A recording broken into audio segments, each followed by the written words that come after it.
Hello everyone, welcome back to the channel. In this video, I'm going to create a quick in-depth comparison review about these two platforms, which is ProtonVPN and Oyster VPN. So to get started with a quick overview, ProtonVPN is a well-established privacy-focused VPN developed by the team behind the Proton Mail. It offers secure core server, open source app, and a strong no-log policy backed up by the Swift privacy law, making it a top-tier choice for privacy-conscious users. Then talking about the Oyster VPN is a newer entrant aimed to offer a secure and affordable VPN protection with a growing server network with the P2P support and features like a kill switch and a DNS link protection, while promising it's still maturing compared to industry veteran like the ProtonVPN.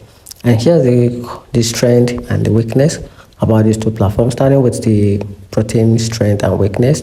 Based on the Swift land with the strict no log policy, it has a secure core server and a Tor over VPN support, which is part of the strength of the ProtonVPN. It also opens a source app with a third-party audit and an excellent streaming, torrenting, and a bypassing censorship, which is part of the strength. Talking about the downside, which is the weakness of the ProtonVPN, the premium features locked behind the higher plan, which can be expensive. The free version has limited speed and a server access, with the interface may feel advanced for beginners. Then talking about the strength of the Oyster VPN, it is affordable pricing structure. It also enables the P2P and the torrenting support with built-in kill switch and DNS leak protection with an easy-to-use app across all platforms. And here's the downside. It has a limited server network compared to top providers, less brand trust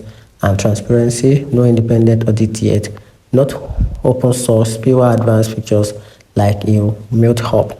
And here's the overall conclusion about this platform. So you can simply choose ProtonVPN if you need a industry-leading privacy, transparency, and advanced VPN feature. And on the other side, you can choose the Oyster VPN if you are on a budget and want a simple, effective protection without a complex tools. So let me know in the comment section what you think about these two platforms. Thanks.